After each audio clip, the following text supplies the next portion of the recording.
Ist gleich 7:30. Die Premiere müsste eigentlich gleich beginnen. Ich sehe keinen Künstler, kein Publikum. Normalerweise begrüße ich an dieser Stelle immer das Premierenpublikum. Die Haare werden immer länger. Ich warte. Ich habe den Eindruck, der Theaterintendant weiß wieder als allerletztes, was in seinem Haus passiert. Ich glaube, da muss ich mich jetzt langsam mal auf die Suche machen, was hier eigentlich passiert im Haus. Und jetzt ist auch noch die Kamera auf mich gerichtet. Na, kommen Sie gleich mal mit. Wir gehen mal gucken, was hier passiert. Nichts los hier. Na, weiter gucken. Kein Künstler vor Ort. Geht doch gleich los.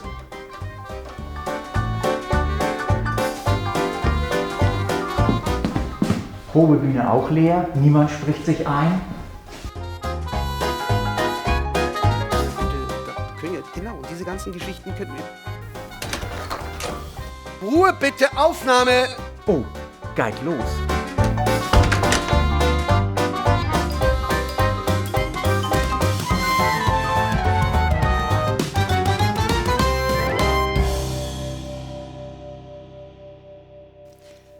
Herzlich willkommen, liebe Tourkickers und Ohnsorg-Theater. Moin, liebe Zuschauerinnen und Zuschauer. Ich darf hier an meiner Seite Murat Yegener begrüßen, unseren Oberspielleiter, zu unserem Jahresrückblick 2020. Ja, guten Tag auch von meiner Seite aus, ausnahmsweise mal digital hier von Ihrem Ohnsorg-Theater. Ich habe das Vergnügen, Sie mit meiner Kollegin Cornelia Ehlers, der Leiterin des Ohnsorg-Studio, durch den Jahresrückblick zu führen. Ja, wir kicken mal nach vorn, wir kicken betten nach achtern, mal sehen, was da so wär in das Jahr und letzte Jahr. Ja, aber warte mal, bevor auch die Gäste begrüßen, ich habe da doch eine Frage an dich. Wie hast du eigentlich das Jahr gefeiert? War doch ein bisschen anders. Wie bist du in das Jahr 2021 reingekommen? Silvester war relativ unspektakulär, ehrlich gesagt. Ich war bei meiner Mutter an der Nordseeküste und ich habe um 11:55 etwa gemerkt, dass gleich Mitternacht ist. Also es war wirklich extrem unspektakulär. Wir haben dann ganz schnell noch den Sekt geholt, angestoßen und das war es dann auch. Das war doch herrlich. Und du, was hast du gemacht? Bei mir war es ganz spektakulär. Meine Frau und ich haben uns vorgenommen, dass wir jetzt endlich mal einen Serienmarathon machen. Und irgendwann waren wir so gebannt, dass wir 3 Minuten vor Mitternacht darauf kamen, dass doch eigentlich Silvester ist. Und wir hatten ja nichts. Wir hatten nur eine Cola Light, haben uns noch 2 Cola Light eingeschenkt auf die Terrasse, haben uns zugeprostet. Der Film war so aufregend, dass wir dann 2 Minuten später wieder drin waren und weitergeguckt haben. Also tollste Silvester, was wir bis jetzt hatten. Also ehrlich gesagt klingt das ziemlich ähnlich zu meinem Silvester. Ich glaube, wir fragen mal unsere Gäste, oder? Ja, genau. Was habt ihr denn so mockt an Silvester? Geeft da zumindest Knallkömbio oder was wäre da los? Was habt ihr gemacht an Silvester? Also bei mir gab es schon ein Säckchen. Mit mir alleine habe ich da angestoßen. Eigentlich wollte meine Nachbarin kommen, aber die hat es dann auch irgendwie nicht mehr geschafft. Es war schon sehr einsam. Aber ich bin dann auf die Straße gegangen und da habe ich den anderen Nachbarn noch getroffen mit dem Knallküm in der Hand. Wie war es bei dir? Ja, also ich glaube, bei uns war es so, wie es bei den meisten war. Es war auch eher ruhig. Wir haben angestoßen, aber auch, wir haben mal traditionell mit dem Essen ein bisschen gebrochen. Wir haben sonst immer gerne Raclette. Das haben wir, jetzt habe ich es verraten, Raclette gibt es bei uns. Haben wir nicht gemacht. Wir haben Burger dieses Jahr selber gemacht. Das war auch ganz, ganz klasse. Wir waren auch in ganz, ganz kleiner Besetzung nur, wie ja auch die meisten. Und haben auch Fernsehen geguckt. Natürlich auch den 90. Geburtstag. Natürlich, das gehört dazu. Selbstverständlich. Und und dann angestoßen und dann war es das eigentlich auch. Gab es nicht auch Ohnsorg Silvester im Fernsehen? Ich weiß gar nicht mehr, welches Stück ja, also es war. unsere Zuschauer haben sich bestimmt Ohnsorg im Fernsehen angeschaut. Und es gab auch tatsächlich Ohnsorg. Das gibt es ja jeden Silvester. Silvester ohne Ohnsorg, das geht ist kein überhaupt Silvester, nicht. Ist kein Silvester. Sie haben natürlich unsere Gäste erkannt, Birte Kretschmer und Erki Hopf. Aber jetzt mal zu einer Frage. Ihr seid ja die Ersten, die im August ja wieder nach dem Lockdown spielen durften. Tweas, Bonnie und Clyde. Wie war denn das für euch so? Oder gucken wir erstmal. Lass uns mal einmal reingucken. Genau. Ja. Wir haben mal so einen Ausschnitt mitgebracht, beziehungsweise einen Trailer, damit wir uns erinnern können.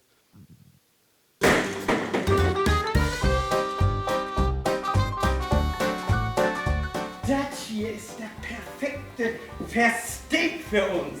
Das ist ein Überfall, als ob den Boden geht oder lebt. Dat heet leven. Ja, bei uns wäre das denn so mit den Corona-Regeln? Zu der Zeit war es so, dass die Zahlen ja in Hamburg relativ weit unten waren und bei allen Maskenregeln im Laden und so weiter ja doch ein Gefühl von Normalität sich schon fast wieder eingestellt hat. Und das galt überhaupt nicht fürs Theater. Es war halt sehr streng und das war schon sehr besonders. Also das war wie in einer Parallelwelt. Und die Regeln waren streng, aber sicherlich richtig für uns damit umzugehen. Aber es war herausfordernd. Ich meine mich auch zu erinnern, dass ihr die Requisiten nicht anfassen durftet, die der andere gerade zuvor angefasst hat. Wie war das? Bei den Proben war es so. Und die wurden so desinfiziert. Ich musste eine Landkarte bedienen, die war so glitschig, dass sie mir bei den Proben ständig auf den Fußboden Da ist es gefallen übrigens die Szene gerade, kann man sie sehen. Herrlich. Genau, die ist toll, diese Szene. Also, Ja, jedenfalls merkt man das tatsächlich überhaupt nicht Ja, an. Gott sei Dank durften wir nachher auch dann doch verschiedene Requisiten berühren. Das wäre auch bei dem Stück eigentlich nicht auflösbar gewesen am Ende.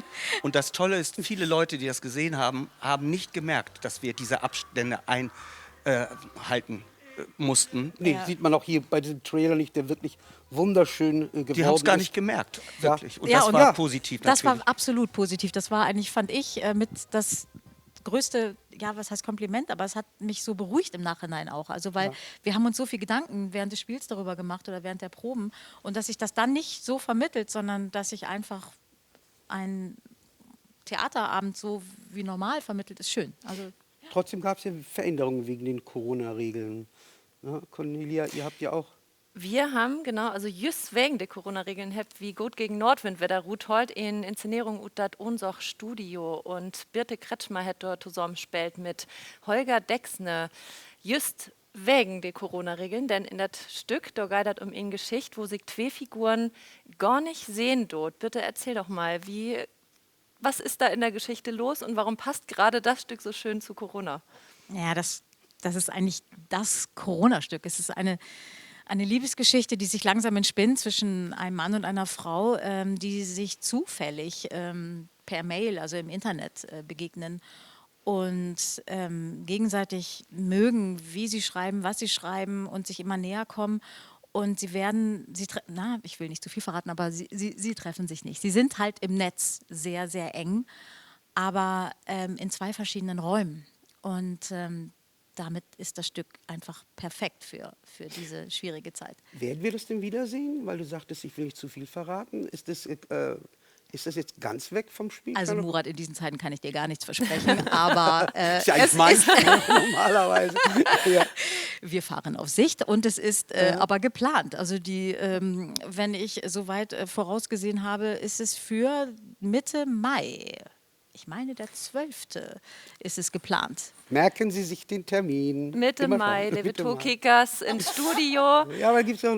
Gut gegen Nordwind. Gut gegen Nordwind. Aber da gibt es noch ein Stück, was fast verschwunden wäre. Da habe ich mal Fotos mitgebracht.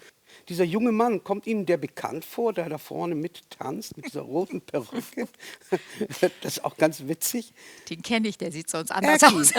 Erki, kannst du uns was zu den Bildern sagen? Oh mein Ja, Gott, das da zum steht Beispiel. hier... Oh mein Gott.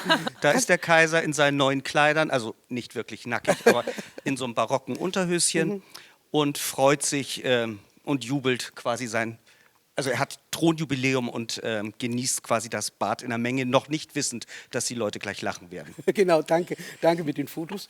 Apropos neue Kleider, ich muss es jetzt einfach sagen, Murat, es ist unfassbar, wie unsere beiden Gäste hier heute gekommen sind. Sie haben sich nicht abgesprochen. Habt ihr euch ich vorhin gesagt, abgesprochen? Nein, wir haben Nein, uns länger natürlich nicht nicht. gesprochen sogar. Also Beta konnte nicht wählen, die sieht so wunderbar aus. So ein Warum bisschen wundert Karo. sich das?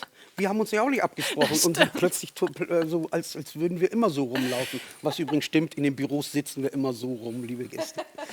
Aber es sieht wirklich so aus, als hättet ihr zusammen Ferien gemacht in Kanada. Es sieht leider nur so aus. Ja, Jeder war für sich in seinem Wir Heim. durften ja nicht. Ja, genau. Ja, wir haben jetzt diese Bilder sehen, die Lüfter können wir uns tüchtig freuen, ob Weihnachten 2021. Also das kommt auch wieder. Gott sei Dank, weil es ist so toll ausgestattet. Also alle Bereiche, Kostüme, Maske, Bühnenbild, es ist ein Traum.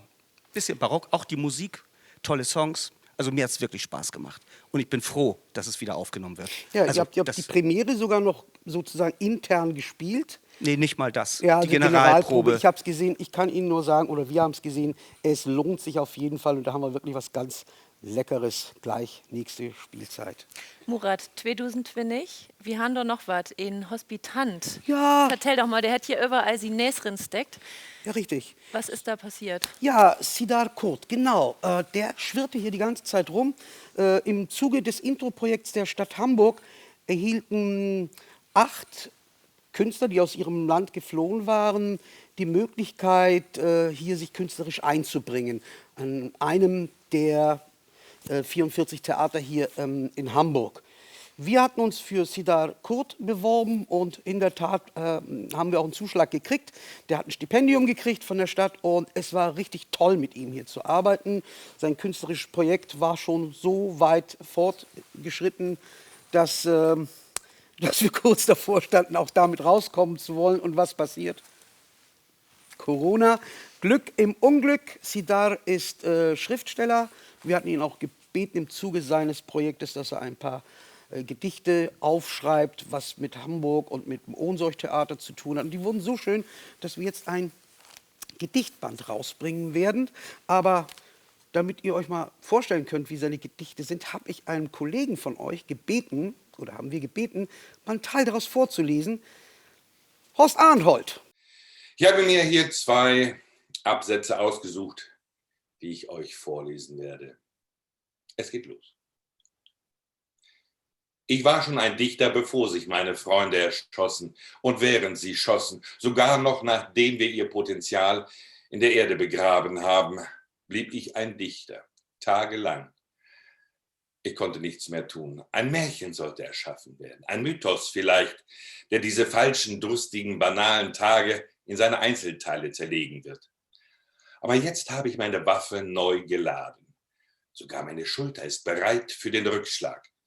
Mit einer Sehnsucht, die die Geschichte der ganzen Welt erzählen will, gehe ich durch die Tore meines Theaters. Mit einem selbstgewissen Lächeln. Ich gehe die Treppe hinauf. Die Tür, die mich grüßt, ist ein Fenster, das sich öffnet für hoffnungsvolle weitere Morgen. Das ist platt, was sich immer tiefer eingräbt. Der Dichter sagt dazu, ich bin, was ich kenn. Ich weiß nicht so recht. Ist das, was man nicht weiß, auch Wissen? Und wie kann ein Gedicht darauf Antwort geben? Ich kann nur mit Courage ignorant sein. Wer kann behaupten, dass man sich einen Text einprägen kann, ohne ein Wort zu verstehen? Na denn. Tschüss, bis bald, vergesst mich nicht. Und für all die das nicht auftöven könnt, Horst Arnhold mal wieder bei uns auf der Bühne sehen. In das erste Stück, in der Tokom Spieltit, spielte der Hauptrolle. Ja, stopp, wir verraten jetzt nicht den Titel, nur so viel, dass das ein Wiedersehen gibt mit einem echten Ohnsorg-Klassiker. Ja, da bleibt mir nur noch zu sagen, was noch, Cornelia? Eins klar, Murat. Wie kickt mal? Ich würde so gern noch mal in des Kaisers neue Kleiderin kicken. Wie habt ihr vorhin was snackt? Wie habt Billa sehen? Martin, kannst du uns den Film noch mal abspellen, bitte? Ah, freue ich mich drauf. Morgen ist mein Thronjubiläum. Ich muss meinem Volk doch etwas bieten.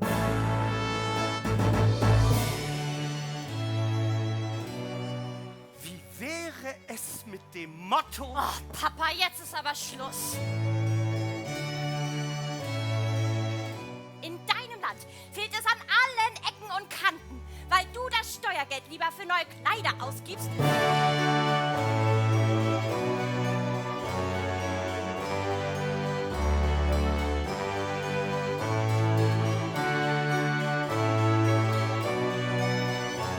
Brokkoli steht euch ganz ausgezeichnet, Majestät. Ich habe einen Plan.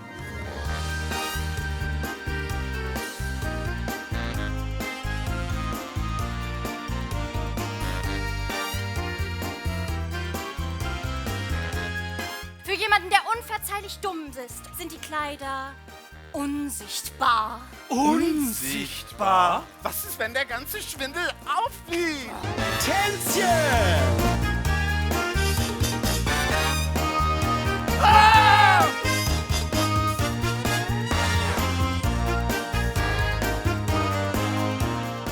Entwürfe bitte. Unverschämtheit. Eine Beleidigung! Entwürfe. Wir reisen ab! Bis später, Peter. Tschüssli Müsli! Schön mit ihm. Leb wohl! Diese Kleider finden meinen allerhöchsten Beifall.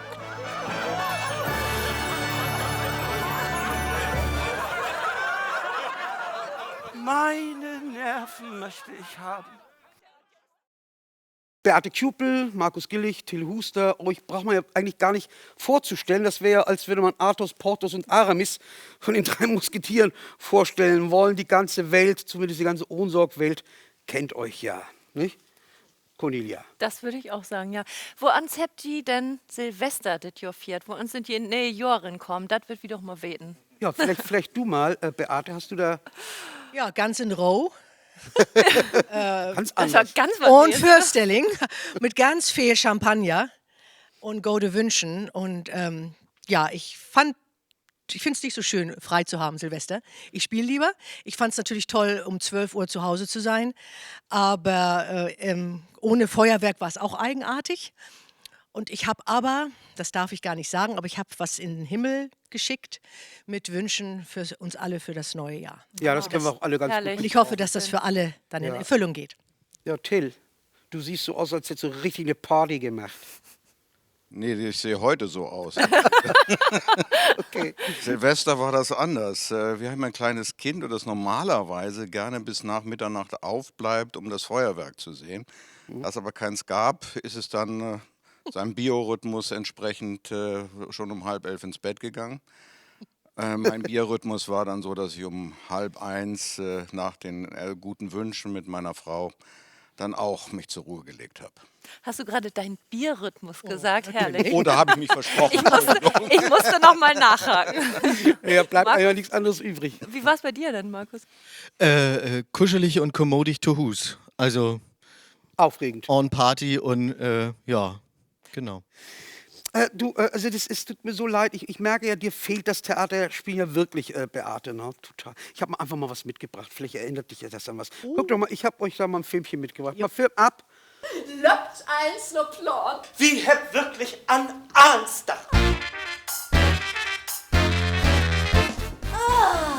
Was mach ich das Hotel?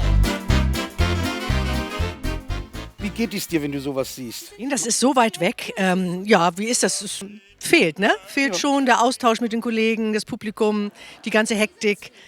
Aber ich sag mal so, wir hatten es toll schon und ich denke, es wird toll wiederkommen. Das sag ich mir dann immer. Ja, damals war ja gar nicht dran. Also wenn man damals dir, Markus, gesagt hätte, da gibt es dann irgendeine Krankheit, die Corona heißt, hättest du es geglaubt? Hätten wir alle nicht geglaubt. Nee, ne? Also ja, hat uns überfallen, ist uns in den Rücken gefallen und jetzt müssen wir halt damit zurechtkommen.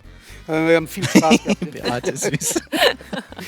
Ja, und das wird ja hoffentlich wiederkommen. Zumindest ist es ja mal geplant, dass es aufgenommen wird, nochmal vom NDR. Da warten wir drauf. Vielleicht spielen wir es auch hier nochmal im Haus. Ach, das wäre schön. Ja. Oh, guck mal. Oh, Oh, da durften wir nah. mal anfassen. Ja. Ich hoffe nur, dass das Kleid dann noch wieder passt. Das ist ja immer so, die Schuhe werden gehen und die Perücke auch, aber das Kleid. Ja, das wäre toll, wenn wir es nochmal spielen würden, auch Aufnahme. Ich denke, da können wir auch alle reinwachsen. Ich glaube, wir können da gar nicht rauswachsen aus diesen Rollen. Das ist auch das Gute. Ja, genau. Ach, schön. Und es ist ja immer so, sobald du ein Kostüm wieder anhast, ist die Rolle sofort wieder auf deinem Leib. Ach, ich dachte, du sagst, dann passt es. Ja, naja, gut, also da haben wir jetzt euch beiden ja mal so sehen können auf der Bühne. Till Huster, du warst gerade frisch gebackener Rolf-Maris-Preisträger, ja, für deine Rolle als Hinrichs hieß der, glaube ich, ne? Ja. In dem Stück Der Mann in Strogen von Siegfried Lenz. Und dann haben wir uns gedacht, wir machen es nochmal. Wir gucken mal, dass Till nochmal so einen Preis gewinnt. Haben also wieder Siegfried Lenz geholt, wieder eine Hauptrolle, Captain Freitag. Diesmal war es das Fürschip. Du hast schon an deiner Rede gefeilt, hast gesagt, nicht nur den Rolf-Maris-Preis, vielleicht sogar den Oscar. Und was ist dann passiert?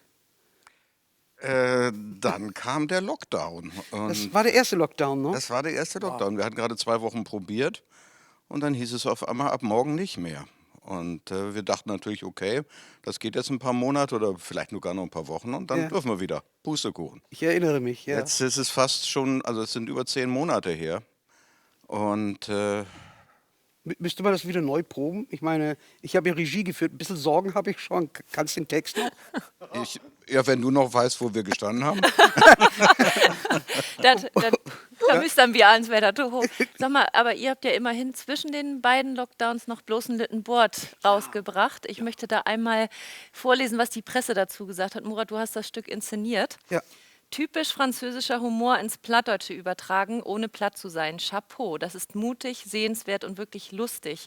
Wo ans wäre das denn als Regisseur mit all diese Regeln zusammen? Oh, das war wirklich nicht leicht, aber ich habe hier gerade beide, Markus und Till, haben ja da mitgemacht, Vollprofis. Ja, Kussszenen gab es da zwischen den beiden nicht, wie so häufig sonst. Ja, wie war es denn eigentlich für euch? Also für mich war es eigentlich ganz einfach. Diszipliniert bleiben, weit weg bleiben. Als Regisseur ist es sowieso, Theater bietet sich an, schön über Entfernung zu spielen. Aber wie war es denn für euch? Naja, es war schon ein Einschnitt, oder, mein lieber Markus? Ja, sehr sogar. Also man spielt ja aufgrund von Impulsen und man hat ja auch verschiedene Impulse, auf seinen Kollegen oder die Kollegin zuzugehen teilweise. Genau. Und das wurde halt komplett unterbunden durch Corona. Beziehungsweise durch dich oder dank dir sozusagen, weil du natürlich auf uns aufgepasst hast und gesagt hast, sorry, ihr seid zu nah. Das müssen wir entzerren auf der Bühne. Und das hat ja wunderbar funktioniert, Gott sei Dank. Also das Stück war stark, die Schauspieler waren stark, die Regie war stark. Ach, du bist ein Schatz. Du bist in dem nächsten Stück einer großen Rolle. Aber da kommen wir gleich hin. Das hat schon auch sehr, sehr viel Spaß gemacht. Und wir haben das Ding ja tatsächlich noch abspielen können, obwohl wir hätten Blows und Lüttenboard definitiv länger spielen können. Aber vielleicht kommen wir da noch mal drauf zurück. Wir hatten ja das Vergnügen, aber Beate, was war denn jetzt mit dir? Was hast du eigentlich? Entschuldigung. Das war schon sehr skurril. Also ich bin ja wirklich eine Vielspielerin. Ja. Und auch sehr belastbar, glaube ich. Das bist du. Aber als ich dann wusste, Tournee, Champagnerton Fröhstück, was wir ja auch 2 Wochen nur gespielt haben am Haus und was ja hoffentlich bestimmt wiederkommt, dachte ich, Tourneeproben, klasse, im November, 2 Wochen. Dann war die erste Probe und da wussten alle, es ist wieder ein leichter Lockdown und wir werden die Tournee wahrscheinlich nicht spielen. Das ist für einen Zwilling wie mir, ein sehr unruhiger Mensch eigentlich, schon, das ist eine Challenge, eine Herausforderung. Aber es war schön, es war sehr skurril. Frau Beusen, also diese Nachbarin, hatte immer eine Maske auf, weil ich war zu der Zeit auch noch erkältet, hatte aber einen Test gemacht, nichts mit Corona. Also man konnte mit der Maske, man sah sich die Leute an. Es war saukalt in der wunderschönen Probebühne eigentlich am Wiesendamm, aber wir haben immer gelüftet wegen der CO2. Also es war wirklich, ja, es ist grenzwertig, aber in dem Moment war es einfach schön zu proben. Ja, Das ist das ganz Komische. Ich habe ja nun auch viel Straßentheater und sowas gemacht, um nicht zu verwöhnt zu sein. Aber man wird wieder dankbar für eine Probebühne, die man benutzen kann und Kaffee aus einer Kaffeemaschine. Also ja, es ist okay. Es ist, wie es ist, ja. Seht wie ihr denn dieses Bild hier nochmal, die Dreh. Hier, Till, du schuss doch nur eigentlich das Licht fürs Bild von Arne Christoffersen. War das dort nur los? Ach, Ja, das war wir erst in ein nächstes Bild hier spielen. Und ich weiß nicht, vielleicht kommt der Mann mit Charakter nochmal dieses Bild hier. Ja, wir fahren ja tatsächlich alle auf Sicht. Man kann ja nur sagen, das wird definitiv in die nächste Spielzeit verschoben. Ich glaube, Januar werden wir damit. Nächstes Belltiet, So das ist Licht es. für Genau. von Arne Christoffersen. Da gibt es also auch schon einen Termin. Im Januar wird das sein. Und ich glaube, ich verrate nicht zu viel, wenn ich sage, dass sowohl Beate als auch Markus im nächsten Stück, was wir machen, offline für den Abend. Karlalein. Genau, du weißt, Ich habe es noch nicht gelesen, aber ich glaube, da kommt was auf mich zu. Ich habe das Gefühl, Markus hat das schon gelesen. Ich glaube auch, vertell doch mal, was Ich was habe ist das für ein Stück? das erleist. Das ist eine wunderbare Komödie von, oh Gott, Sönke. Sönke Sönke Andresen. Andresen, bei Sönke dem unser Andresen. Hausautor, der jetzt das 3. Stück schon für uns geschrieben hat. Plattdeutsch für Anfängers und den Glückskeks. Auf Genau. den Leib unserer Schauspieler. Das ist ja das Tolle daran. Wirklich, Also wirklich Sönke vor. schreibt für unsere Schauspieler. Das ist, finde ich, großartig, dass wir den gewinnen konnten. Aber nu habe ich die unterbrochen. Nee. Snack wieder. Alles gut. Ja, ich mag das mal auf Hochdeutsch. Ist einfacher für mich, weil ich bin ja all so lang Rut und das Plattdeutsche. Das muss man nochmal dazu sagen. Markus kommt ut Bayern und Bayern, wir snackt hier prima vista. Also wir haben nichts für Herr Öft hier auf Plattdeutsch. Also ich finde, das ist dämlich wunderbar. Utenbuck-Rut. Ja, Utenbruck, ja, und der ist nicht groß geworden während Corona. Ja, und was geht das nun? So, also, offline für einen Abend. Es geht darum, große Firmenfeier eines großen Möbelhauses, 75 Jahre, steht bevor oder ist gerade am Passieren und man sieht das Büro des Chefs und es steigen ein Carlalein, gespielt von Beate, meine Frau. Ich bin Horst in diesem Stück. Geschiedene Frau. Nein, noch nicht geschieden. Aber bald. Wir leben schon mit dem gerade konzeptionellen im Gespräch. Richtig. Und sie bricht in das Büro des, wo soll ich denn hingucken eigentlich? Da. Und sie bricht in das Büro des Chefs ein, der gespielt wird von Erki Hopf und möchte, ja, was suchst du? Du suchst, glaube ich, eine Mahnung. Wie heißt das denn, wenn man... Ich würd jetzt Abmahnung, einfach mal genau. sagen, mehr verraten wir aber nicht. Aber eins möchte ich schon, darauf wollte ich eigentlich hinaus. Mehr verraten wir, es wird jedenfalls die Komödie. Das Kostüm, was Markus Gillig trägt, das ist, glaube ich, sehr spannend. Markus Gillig, als was sehen wir dich denn da? Also, als ich von dieser Idee für dieses Stück gehört habe, was ja wirklich erst gerade geschrieben wurde für uns und für das Theater, für das Ohnsorg-Theater, hieß es, Murat hat mir gesagt, Markus, das wird total lustig, du stehst die ganze Zeit auf der Bühne in einem Krokodilskostüm. Jetzt lese ich das Textbuch und was habe ich an? Ein Meerjungfrauenkostüm mit einer Riesenflosse. Ich kann kaum hatschen auf der Bühne. Es wird sehr witzig werden. Genau, das kommt diese Spielzeit noch, so Corona irgendwie das zulässt. Termin wird sein April, wenn ich mich nicht irre. Im April werden wir damit Premiere haben und darauf freuen wir uns auch schon alle. Hoffen wir. Ja, hoffen wir. Drücken wir die Daumen. Darf ich noch eine Frage stellen? Mit einem Satz.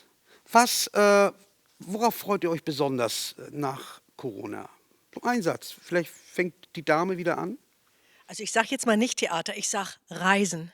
Und wer mich kennt, weiß, was ich meine. Ja, klar. Ich aufs Küssen auf der Bühne. Okay. Warum wundert mich das nicht? Tatsächlich die Nähe zum Theater, zu den Kollegen und zum Publikum. Das fehlt. Cornelia. Ich glaube, das fehlt uns all, oder Murat? Ja, was fehlt dir denn dann? Was wäre das Erste, was... Ja klar, war nicht abgesprochen, wie viel ist hier nicht abgesprochen. Ich möchte mal wissen, was mit einem Satz.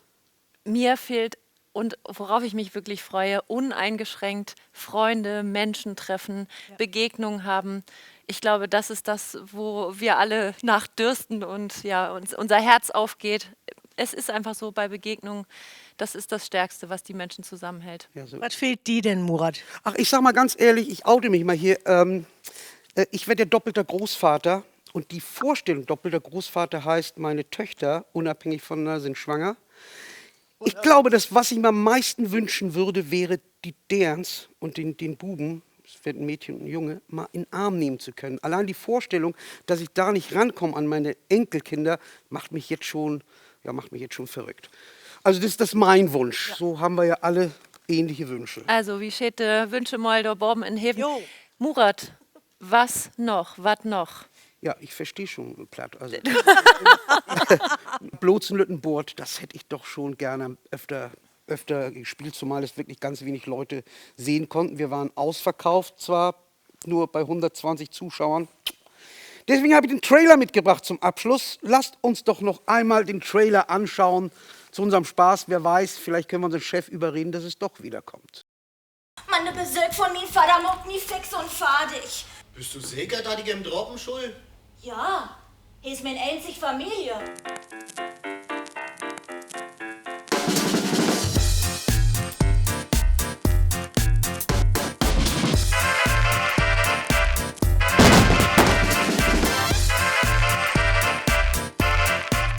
Mein zukünftigen Schwiegervater, der kümmt hüt Abend ton Eken. Und Raserdi bitte. Diese Worten fänd ich knuddelig.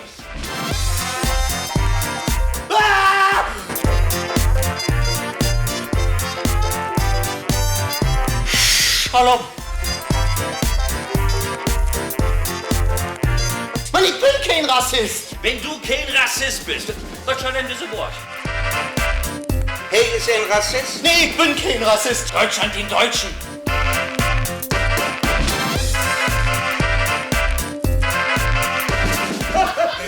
Ich bin noch gar nicht fertig.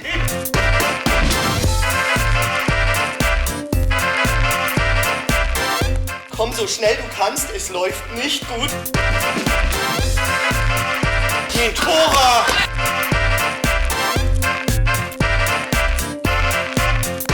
Stopp! Die Gedanken sind frei. Maike Meiners und Robert Eder, herzlich willkommen. Schön, dass die beiden hier sind und schön, die mal zu sehen. Woan sind die in das neue Jahr gekommen? Vertellt mal. Ganz gemütlich. Ja. Zu zweit. Ja. Ohne Remi Demi. Zu zweit, ihr beiden habt zusammen ins Jahr. Nee, wir beiden nicht zusammen, aber Ach so. ich mit meinen Leifsen und hey mit seinen Leifsen nehme ich mal an. Ja, so wäre das. Und was ich ganz besonders fand dort Jahr, ich konnte zum ersten Mal zur Mitternacht die Kartenglocken hören. Ja. Den habe ich sonst nie nicht gehört. Stimmt. Es ist immer ja. zu laut und Ja. jetzt wird die Kirche geläutet und ich konnte das um Mitternacht hören und das hat mich anrührt und Ja. das fand ich schön. Ja, das ist klasse. Robert. Also mir hat die Ballerei auch nicht gefehlt. Nee. Nee, und wir haben schön gegessen, Ja. getrunken und haben dann noch in der Küche getanzt. Also sehr schön. Ja, manchmal ist sowas Unspektakuläres eigentlich fast spektakulärer, ne? Ja. Ja. Weil man das ja gar nicht kennt. Ja, also neben dieser großen Misere, die wir ja über das ganze Jahr hatten, was habt ihr denn? Habt ihr auch was Positives mitgenommen? Könnt ihr da was zu sagen? Also so viel fällt mir da nicht ein. Nee. Mir war es ein bisschen zu ruhig. Ja. Maike, du hast einen Gorn, ne? Was ist Ich habe einen Gorn, ich habe eine Nähmaschine, Ja. ich mache gern lesen, ich mache gern basteln und malen und eins. Also ich fand das nicht ganz so leicht. Natürlich geht mir das auch um den Wecker. Ja. Und ich möchte auch mal wieder Leute sehen und mich mit anderen treffen, natürlich, das ist klar. Aber ich habe ein schönes Zuhause und ich genieße es sehr und ich habe auch die Ruhe genossen, muss ich auch sagen. Eindeutig Vorteil sind ja halt die Leute, die in so einer familiären Beziehung auch leben, ne? Ja, ich möchte nicht alleine sein Nee, jetzt in das dieser wär Zeit. Das wäre schrecklich, dann wäre ich vor die Hunde gegangen, seelisch. Ich habe ja Aber ab so und ist zu mal schön. telefoniert mit euch, Robert. Manchmal, wenn ich dich erwischt habe, war immer so ein... Ja. Und dann kamst du vom Laufen. Also ein paar Hobbys hast du ja doch gehabt in der Zeit, oder? Ja, man muss sich ja irgendwie fit halten. Ne? Ja. Und sonst bin ich in so einem Sportclub, also wo ich regelmäßig Sport mache.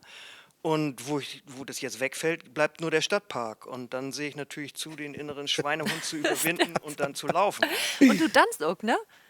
Ja, geht ja auch nicht. Nee, geht ja nicht. Tanzen ist ja auch Oh, nicht. Schiedkram. Ich habe nämlich mal gehört, nach der Vorstellung, das willst du nämlich noch gar nicht, nach der Vorstellung geht Robert immer tanzen, wo andere Schauspielers müde sind und sich bloß noch ab Ohr hauen wird. Ja. Also Robert geht erstmal eine Runde tanzen. Dann schätze ich das, weil Robert gehört auch noch zu denen, die morgens ausgeruht ankommen und den Text können. Wie machst du das, Robert? Doch, bitte los. Ja, zwischendurch schlafe ich. Ach so. Nein, das sind ja keine langen Nächte. Das ist dann, man geht tanzen, Swing tanzen.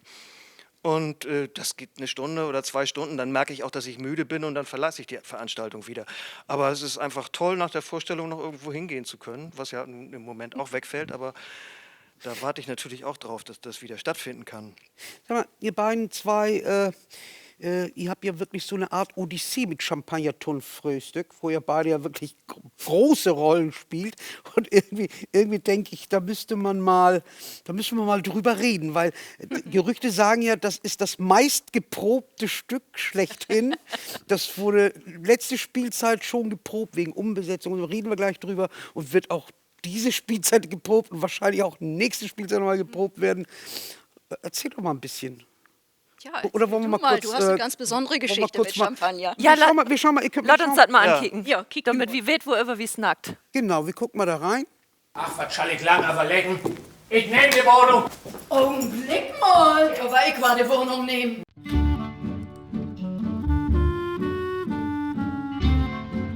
Guckt sie doch im WG ob. Affenmord. Affenhockt.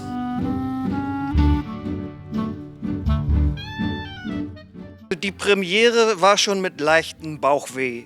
Und da habe ich gedacht, gut, das liegt an der Aufregung, das wird sich geben nach der Premiere, das wird schon nicht so schlimm sein.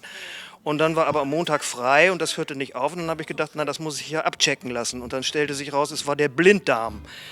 Und dann musste ganz schnell Frank Rupe für mich einspringen. Und ich musste mir den Blinddarm rausnehmen lassen. Aber damit fing ja die Odyssee erst an. Ja, dann bin ich wieder zurückgekommen, habe, glaube ich, 2 Vorstellungen oder 3 Vorstellungen gespielt. Und dann war leider der erste Lockdown fällig. Und dann lag das Ding mal brach, Ja. erstmal lange Zeit. Wie ging es denn dann weiter, Maike?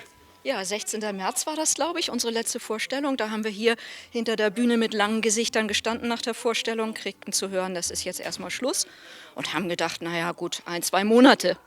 Dann wird es irgendwann weitergehen, sehr wahrscheinlich erstmal ein anderes Stück, aber unseres wird nachgeholt werden. Es dauerte dann ja alles wesentlich länger. Dann stand aber schon fest, dass Charlie auch auf Tournee gehen. Und für die Tournee haben wir dann das uminszeniert und nochmal neu geprobt. Genau, auf das muss man Abstand, dazu ein Stück, sagen. das um Liebe und Nähe geht. Genau, diese ganze Knutscherei, die ja, Maike, du ja mit Manfred Bettinger. Manfred Bettinger ja haben musst. Es geht ja um Genau. Liebe. Das gab es plötzlich nicht Nein, mehr. gab es nicht mehr. Wir konnten nur noch uns inniglich angucken. Ganz viel über die Augen Ganz transportieren. genau, ganz viel über die Augen, über den Körper, die zueinander wollen, aber nicht dürfen. Und wir haben das aber dann, glaube ich, erstaunlich gut hinbekommen. Denn wir hatten es ja fertig geprobt mit 3 Umbesetzungen. Genau. Und unter Corona-Abständen bedenken, dass wir auf Tournee hätten gehen können. Und dann kam wieder der zweite Lockdown und es fand nicht statt. Aber wir haben erstaunlich viel vom Geist und von der Liebe und der Innigkeit dieser Inszenierung mitnehmen können. Glaube ich jedenfalls, soweit man das selber beurteilen kann. Ja. Also wir waren selbst ganz erstaunt darüber, wie Genau. gut es dann letztendlich doch funktioniert hat. Ne? Ja. Wir können ja nichts dazu sagen, weil wir haben es ja nicht sehen können. Ja, weil der richtig. zweite Wir haben es nicht Lockdown gesehen. kam. Dann behaupte ich das jetzt einfach mal Ja, so aber und wir sage, werden- das war so. Ich glaube, das wird wieder aufgenommen. Ich hoffe, wieder also das Stück umbesetzt. hat es absolut verdient, weil ich das Gefühl hatte, die paar Male, die wir gespielt haben, hat das Publikum das enorm geliebt. Genau, und Roberts Blindarm ist ja jetzt draußen, da kann nichts mehr Da passieren. kann eigentlich nicht so schnell Hoffentlich, was kommen. toi, toi, toi. Aber du hast gerade was von Geist gesagt, Geist der Inszenierung, das ist ein Stichwort. Da will ich auch mal was zu sagen. Die beiden, die wären ja in der Hut von ganz große Stars. An Anfang von dieses Bild, wo wir das spielen müssen und wir haben ja ein besonderes Stück auf dem Spielplan, was das so noch nie gegeben hat. Ein Stück, was in hele Hus spielen deit. Vertellt doch mal ein Lütbeten über. Du, Maike, wärst in der Hut von Heidi Kabel und du, Robert, von Henry Fahl. Vertell doch mal. Ich Sag mal, will haben mal wir da was überhaupt mal Fotos? Regie, hören. haben wir Fotos von wenn? Ah, Ach, da sind schon weg. welche. Guck Ja. mal, erzähl doch mal. Ja, das war natürlich spannend. Das ist Also Maike. einmal die Form. Das ist jetzt Maike. Nein, das bin ich. Also die Form. Das Publikum war sehr dicht dran. Wir haben ja verschiedene Stationen gehabt. Ich war im Foyer. Und das ist natürlich was anderes, wenn man auf der Bühne agiert oder wenn die Leute wirklich 5 Meter von einem weg sind. Absolut. Und dann haben wir die Situation gehabt, dass wir diese Episoden 3-mal hintereinander wegspielen mussten, weil die verschiedenen Gruppen ja alles sehen mussten. Und das war schon eine besondere Anforderung. Also 3-mal hintereinander die gleiche Sache. Das musste dann auch so getimt sein, dass wir alle in der Zeit sind, weil die Gruppen natürlich von einer Geschichte zur nächsten gingen. Und Aber so richtig verstanden. Danke mit den Fotos erstmal. Ah ja, da ist ja noch was. Das ist der Sebastian Herrmann, der da auch mitgemacht hatte. So richtig verstanden habe ich es. In welche Rolle bist du jetzt reingeschlüpft? Von wem? Also das ging um die Zitronenjette. Ja. Das ist ja das, was Henry Fahl am St. Pauli-Theater gespielt hat. Ja, aber immer mit uns in Verbindung gebracht wird. Ne? Ja, Genau. ja, komischerweise. Ja. Und naja, es ging um die Figur der Zitronenjette und das war natürlich auch so eine Aufgabe, was ist jetzt meine Aufgabe? Geht es darum, Henry Fahl zu kopieren? Inwieweit werde ich der Zitronenjette gerecht? Also das war so ein bisschen Spagat, ich weiß nicht. Und wie hast du es angelegt? Ja, wollte ich auch gerade fragen. Wie hast du es im Endeffekt gemacht? Also ich denke, es war eine Mischung von beidem. Ja. Also es gab so Elemente oder so einen Tonfall, den ich eigentlich von Henry kopiert habe. Aber ich glaube, ich habe der Figur mehr Tragik gegeben, als das im St. Pauli-Theater beispielsweise der Fall war. Da wurde das ja eher so als Lustspiel gehandelt. Und Also mehr Tiefe eigentlich, was auch die Zerrissenheit von... Diese Zitronenjette ist ja eine tragische... Ich hab's ja gesehen, genau. Und heute würde man auch anders damit umgehen. Also das war ja eine Alkoholikerin und zu dem Zeitpunkt, als das am St. Pauli-Theater lief, da hat man noch gesagt, okay, gib dir ein Schnäpschen, das ist witzig, wenn die betrunken durch die Gegend läuft. Ich glaube, das würde man heute ganz anders sehen. Definitiv, da würde man das war auch sofort den ärztlichen Dienst holen oder sowas. Ja, ja. Aber zu der Zeit war das eben noch mit sehr viel Amüsement verbunden. Naja, wenn man bedenkt, wo diese Zitronenjette dann geendet ist, ist das schon eine tragische Figur. Nicht nur Alkoholikerin, sondern sie war ja auch kleinwüchsig. Und das ist ja, wenn man sich das vorstellt, in der Zeit in Hamburg so viel Spaß hat das sicher nicht gemacht. Aber jetzt haben wir über die Zitronenjette geschnackt. Wie hast du dich denn gefühlt in der Haut von Heidi Kabel. Heidi Kabel? Hier auf der großen Bühne. Genau, also das muss ja... Hat dich da die Muse geküsst? Heidi Kabel hat mich vielleicht, weiß ich nicht, ganz entfernt geküsst, aber das wäre vermessen, das zu behaupten. Es waren halt die Texte, die sie hat und die sind einem ja extrem geläufig, wenn man sich mit dem Unsorg-Theater beschäftigt und mit dem Plattdeutschen Theater, dann sind das ja Sätze, die sich ins Hirn einbrennen. Schon allein deswegen, weil Tratsch im Treppenhaus, das waren ja Zitate aus Tratsch im Treppenhaus, ja auch jedes Jahr gezeigt wird. Inzwischen ist das ja wie Dinner for One, der Klassiker zu Silvester auch fürs NDR-Fernsehen. Und von daher ist es natürlich schon was Besonderes, wenn man diese Sätze plötzlich in einem anderen Zusammenhang leicht durchgedreht und ein bisschen schräge von sich geben darf und das hier auf der großen Bühne ganz alleine macht und hier vor sich hin wirbelt. Ja, war schon witzig. Es war ein spannendes Projekt, also dass ihr da wirklich auch die Geschichte des Hauses, des gesamten Unsorg-Theaters verbunden habt mit der jetzigen Situation. Wo steht das Unsorg-Theater jetzt?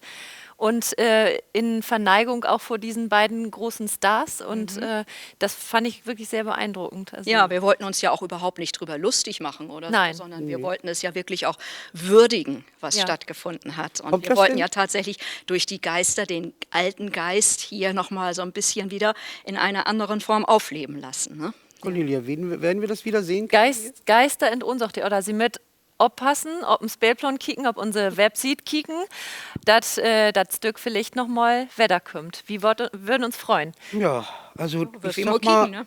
ja, Aber das sind schon so viele Stücken, denen du auf der Warteschlange so sieht das aus. Wir haben jetzt die nächsten 5 Spielzeiten gesichert. Ja, wir brauchen nicht mehr proben, wir habt schon eins Broten. Erzähl das bloß nicht, dass nachher glauben das unsere Zuschauer. Hier wird immer noch fleißig gearbeitet. Okay, was noch, Cornelia? Ich würde sagen, für alle Nostalgiker, die nimmt mir das nicht krumm, ich habe den Film noch mal mitgebracht. Wie kickt immer rein in Tratsch im Treppenhaus mit Heidi Kabel und Henry Fahl. Ja, das muss sehen, das hört doch so. Schauen wir mal dahin. Haben Sie schon gehört? Sie soll ja nur aus der Wohnung raus. Wer denn? Na, wegen dem Untermieter doch. Ist ja auch nicht mehr als recht und billig. Wo kämen wir wohin, wenn hier jeder tun und lassen könnte, was er wollte, ne? Ach na, das hätte doch nun nicht nötig getan, ihr gleich die Wohnung zu kündigen. Ich meine, Frau Knob ist doch sonst eine ganz nette Person. Herr Brummer, ich bitte Sie. Sie haben doch schließlich die Last davon, ne? Hören Sie sich das an. Also ist das nicht unerhört, sowas? Wo das hier so hellhörig ist im Haus, nicht? Also ich hab neulich mal gelesen, das ist viel zu langsam, nicht? Ich hab mal gelesen, dass da einer verknackt worden ist, weil er das Radio zu laut angestellt hat.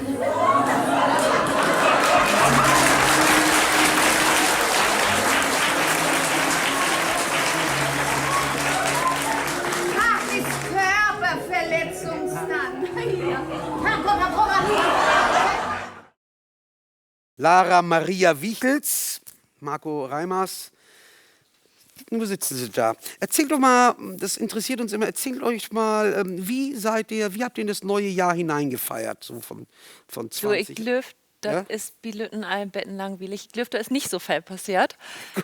Mir wäre mir interessieren, wo ans wird die denn in der Tokomjorin vieren. Also Marco, du als Jung von der Küste, du kennst das ja, dass man nicht ballern darf. Hast du das vermisst und wo ans warst du nächstes Jahr richtig ballern oder? Nee, ballern mocken wir eigentlich grundsätzlich nicht bei uns, denn wir haben viel Reitdachhüs bei uns und viele Tieren in den Stall und deswegen mocken wir das eigentlich nicht. Wie Gott Rummelpott lopen und singen dann ein Beten und kriegen dann einen Schnaps und dann gehen wir in den Hus und dann ist meistens so eigentlich auch schon vorbei. so um Klocktein ist man dann schon so Du, und wo ich es denke, ja. Dass man eigentlich bloß noch auf dem Sofa sitzt und töft, bis er denn so wie es ist, dass man zu Bett kann. Dann ist es keine große Veränderung für dich. Ne? Das ist Eigentlich nicht. Jahr 20, 19, 16, 21, 22, immer dasselbe. Immer das Gleiche, ja. Okay, Lara, wie ist das bei dir so nächstes Jahr? Also dieses Jahr muss man ja sagen, am Ende diesen Jahres. Dieses Jahr. Wie wirst du feiern? Ehrlich gesagt habe ich es ja dieses Jahr auch ganz muckelig gehabt. Nur zu zweit mit meinem Liebsten zu Hause. Und das hat mir so gut gefallen. Das machst du nächstes Jahr einfach wieder? Sorry an alle, mit denen ich sonst so feiere. Aber das war so schön. Okay. Wirklich echt so einen alkoholfreien Sekt und so kurz nach 12 oder kurz vor 12, ist gleich 12 und dann kurz nach 12 komm, lass uns hinlegen und schlafen. Das war so entspannt. Also ich hatte noch nie so einen entspannten 1. Januar wie. Wer weiß, vielleicht musst du auch mal bei uns auf der Bühne stehen an Silvester. Wird dann vielleicht nicht ganz so Vielleicht entspannt. liegt aber auch daran, weil Lara, ich weiß nicht, ob ich das sagen darf, aber du hast gerade frisch geheiratet, ne? Das darf man so. Ich bin heute, ich weiß ja nicht, wann das hier ausgestrahlt wird, aber heute exakt ein halbes Jahr und einen Tag verheiratet. Oh, Ein halbes Jahr, ein Tag. Glückwunsch. Genau. Das ist echt wunderschön. Herzlichen Glückwunsch. Wir kennen dich ja aus unserem Märchen Der kleine Muck. Oder als ivrige Dienstmagd ut Hartenbreker oder auch als Bäckerlehrling ut ein Mann mit Charakter, Ja, und jetzt sollte es mal richtig losgehen, ne? Sollte richtig abgehen. Lara Maria Wichels Hauptrolle. Geht ab. Rita Wild-Waiten. Ach, vielleicht zeigen wir bei der Gelegenheit mal, gucken wir in den Trailer rein, können wir uns dann weiter dabei unterhalten. Machen wir Film ab. Dieser Kurs soll Bürgerinnen und Bürgern ohne Abitur die Möglichkeit geben, sich weiterzubilden. Ich weiß, Bildung für Blödis. Ja. Nein! Also in diesem freshen Leo-Mantel haben wir am 1. November noch die Premiere spielen dürfen und am 2. November waren die Theater zu. Es war also wirklich eine für mich doppelt krasse Premiere. Wenn ich an diesen Tag zurückdenke, das verschwimmt alles so. Ne? Also wenn du auf der Bühne stehst und weißt, du darfst es heute einmal spielen und dann irgendwann wieder, aber du hast keine Ahnung wann, ist ein komisches Gefühl, aber war eine wunderschöne Premiere, eine wunderschöne Zeit mit meinem lieben Kollegen Konstantin. Du hast dich mit ihm sehr gut verstanden, ne? Ja, total. Total tolle Paarung. Ich konnte ja reingucken und kann ja nur sagen, Leute, es wird kommen. Es wird noch diese Spielzeit kommen. Genauen Termin habe ich gar nicht im Kopf. Weißt du, wann das, Lara, hast du das im Kopf, wann das kommen soll? Darf ich das sagen? Ja, klar, Ja, also genau, wir wollen Mitte März wieder loslegen. Ne? So ist es. Mitte März Ja. kommt das. Ich kann das jedem empfehlen. Komisch, rührend. Und Lara Maria Wichels, wie sie sich von einem Leopardenmantel weiterentwickelt zu einer intellektuellen Bücherleserin. Und dennoch trägt sie dann trotzdem noch den Leopardenmantel. Ja, genau. Im Herzen. Genau. Es ist wirklich sehr rührend, wenn ich die Bilder sehe. Ach, ich krieg gleich eine Gänsehaut Ja, wieder. ist auch schön. Sie ist auf Theater. Ja, so schön. Gänsehaut, Marco. Du bist ja nun wirklich ein alter Hase. Dich kennt man. Im Grunde genommen, seit ich hier bin, bist du auch hier. Romeo und Julia, Mann in Strom. Harold and Maude. Harold und Maude, ja. Aber Harold und Maude, ich kann ja noch lange erzählen, Harold und Maude, im Vorfeld haben wir ja da so ein Gespräch geführt.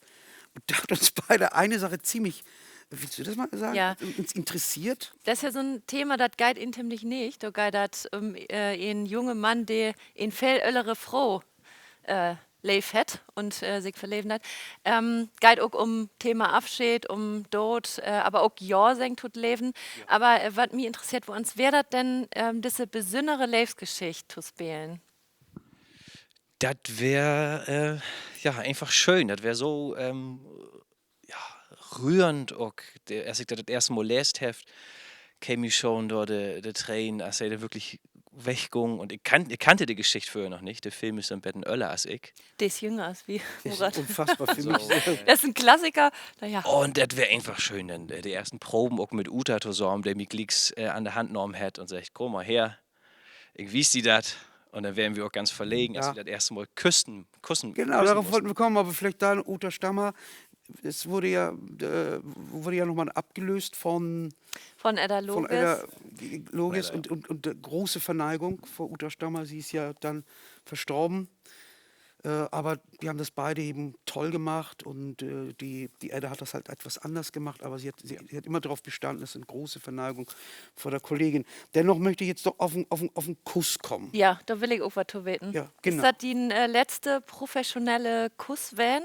Das wäre der letzte professionelle Kuss auf der Bühne. Okay, und wo ans geht die das so mit diesem Kussentzug? Also, Das ist schwor, ist das. Ich blätter auch immer, wenn ich nie ein Stück kriege und so, dann kriege ich erstmal küssende Sieg.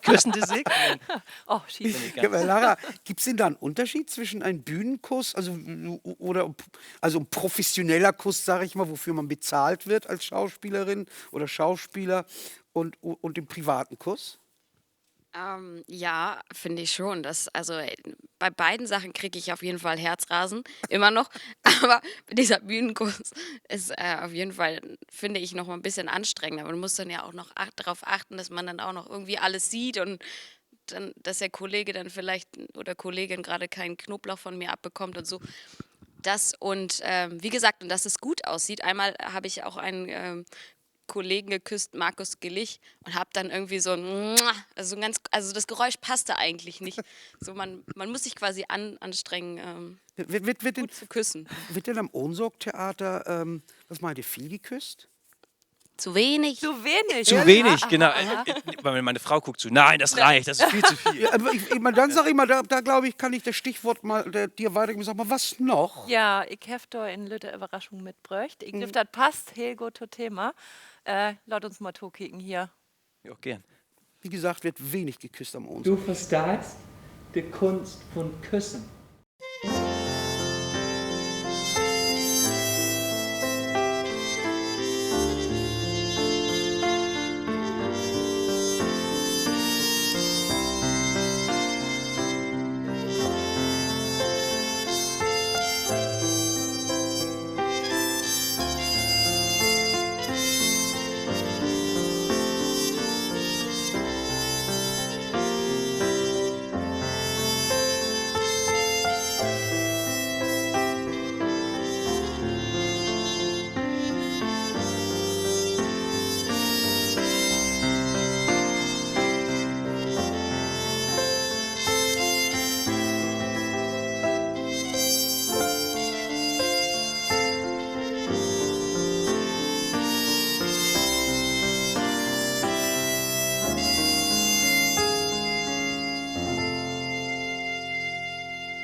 Oh Gott, ich will die. Ich die auch.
Wie Sie sehen konnten, freuen wir uns auf Sie, liebes Publikum, auf euch, liebe Schauspielerinnen und Schauspieler. Auf viele bewegende Theatermomente mit echten Umarmungen und echten Küssen. Sowohl auf der Bühne wie auch im Zuschauerraum. Auf lautes Lachen, auf Singen, Weinen, Tanzen. Ja, auf die Oper, auf Kinobesuche, auf das Theater freuen wir uns, auf Lesungen, auf Konzertbesuche. Die uns unterhalten, politisch wie gesellschaftliche Themen reflektieren, uns zum Diskutieren bringen und vor allem die uns berühren, dat uns dat hart wieder abgeht. Wir freuen uns auf Sie in Ihrem Ohnsorg. Bleibt Sie gesund und munter. Hol die fuchtig. Du auch, liebe Cornelia. Vielen Dank, Murat.